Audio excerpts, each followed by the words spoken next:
आणि यावेळेस एक सगळ्यात मोठी आणि महत्त्वाची बातमी मुंबईमधून समोर आलेली आहे। मुंबईत भाजप आणि काँग्रेस कार्यकर्त्यांमध्ये जोरदार राडा झाला। भाजपच्या कार्यकर्त्यांनी काँग्रेसच्या कार्यालयाची तोडफोड करून राडा घातलाय।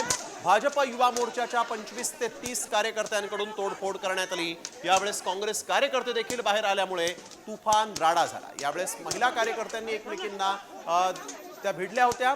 जोरदार राडा झाल्यामुळे पोलिसांकडूनही कार्यकर्त्यांवर लाठीचार्ज करण्यात आलेला आहे। भाजपच्या कार्यकर्त्यांवर हा जोरदार लाठीचार्ज पोलिसांनी केल्याचं इथं पाहायला मिळत आहे। भाजपनं काँग्रेसचं कार्यालय फोडलं। शाई यावेळेस काँग्रेसच्या नेत्यांच्या पोस्टरवर या ठिकाणी फेकण्यात आली आणि त्यानंतर काँग्रेसचे कार्यकर्ते देखील समोर आले आणि मग मात्र इथं जोरदार राडा झाला आणि मग ही परिस्थिती नियंत्रणात आणण्यासाठी म्हणून पोलिसांनी कार्यकर्त्यांवर लाठीचार्ज करायला सुरुवात केली।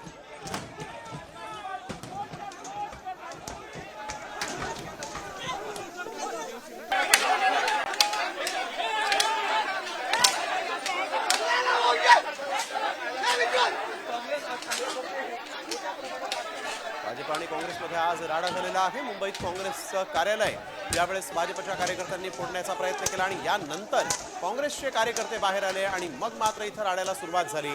पोलिसांनी परिस्थिती नियंत्रणात आणण्यासाठी भाजपच्या कार्यकर्त्यांना या ठिकाणी आपण बघतोय कशा पद्धतीने लाठीचार्ज करून इथून पांगवलेला आहे। इथं आलेल्या सगळ्या भाजपच्या कार्यकर्त्यांना आज मात्र पोलिसांच्या काठ्यांचा प्रसाद खावा लागला।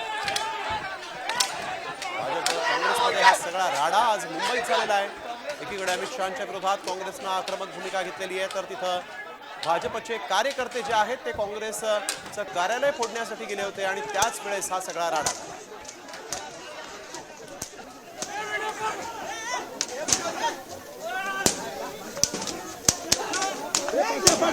अरे थांब ना।